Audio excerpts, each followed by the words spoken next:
Assalamualaikum warahmatullahi wabarakatuh. Waalaikumsalam warahmatullahi wabarakatuh. Perkenalkan Bu, kami dari PPG Prajabatan UNS. Kami ada tugas dari KMD. Nah, saya Uswatun Hasana dari Prodi Pendidikan Matematika. Saya Sulaiman Rahayu dari Prodi Pendidikan Matematika. Saya Sulawati Fitriana dari jurusan PGSD. Silahkan Ibu untuk memperkenalkan diri terlebih dahulu. Ya, perkenalkan, nama saya Indah Fahrianti.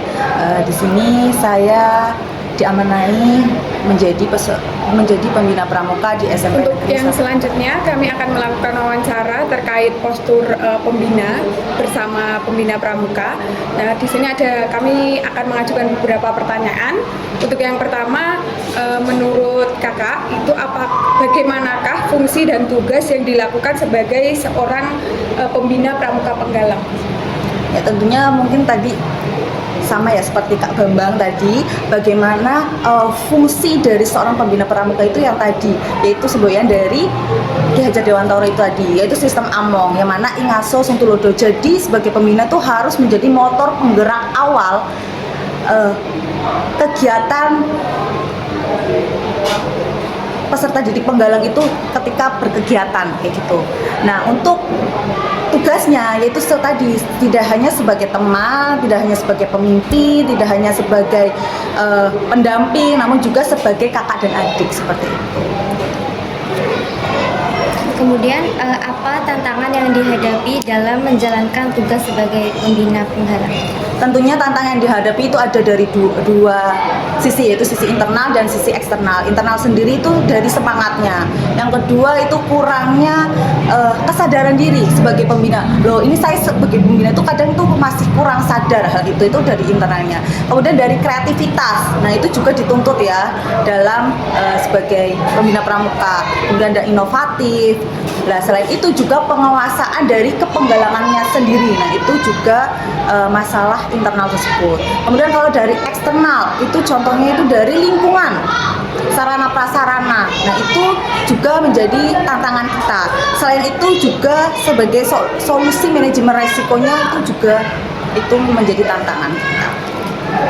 Nah, tadi kan sudah dijelaskan mengenai tantangan. Nah, dari tantangan tersebut tentunya kakak juga harus memikirkan bagaimana cara mengatasinya. Boleh dijelaskan bagaimana kakak mengatasi tantangan tersebut? Ya, jadi sebagai pembina pramuka kita juga harus cari cara gitu ya, bagaimana cara mengatasi tantangan-tantangan tersebut. Tentunya kita sebagai pembina pramuka tuh harus selalu mengupgrade diri, entah itu dengan cara kita mempelajari perkembangan iptek atau IT. Nah, itu juga perlu kayak gitu ya. Selain itu juga wajib menguasai kepenggalangan. Tadi kan tantangannya itu ya, tadi kurangnya gitu kepenggalangan. Kita juga harus wajib menguasai kepenggalangan sesuai dengan regulasi seperti itu. Nah, selain itu juga tadi kan sarana prasarana, yaitu berarti caranya kita sarana prasarana ya harus dilakukan secara bertahap kayak gitu, dilakukan diperbaiki lagi. Kemudian sosialisasi manajemen resikonya juga seperti itu. Kemudian personal approach juga harus dioptimalkan seperti itu.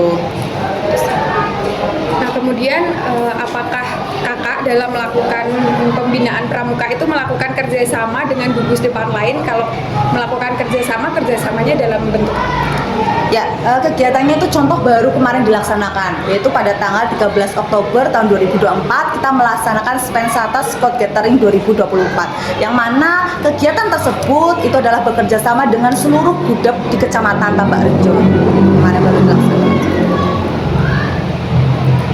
Baik, terima kasih kakak atas informasi yang telah diberikan. Kami cukupkan wawancara kami. Sekian, wassalamualaikum warahmatullahi wabarakatuh. Waalaikumsalam warahmatullahi wabarakatuh.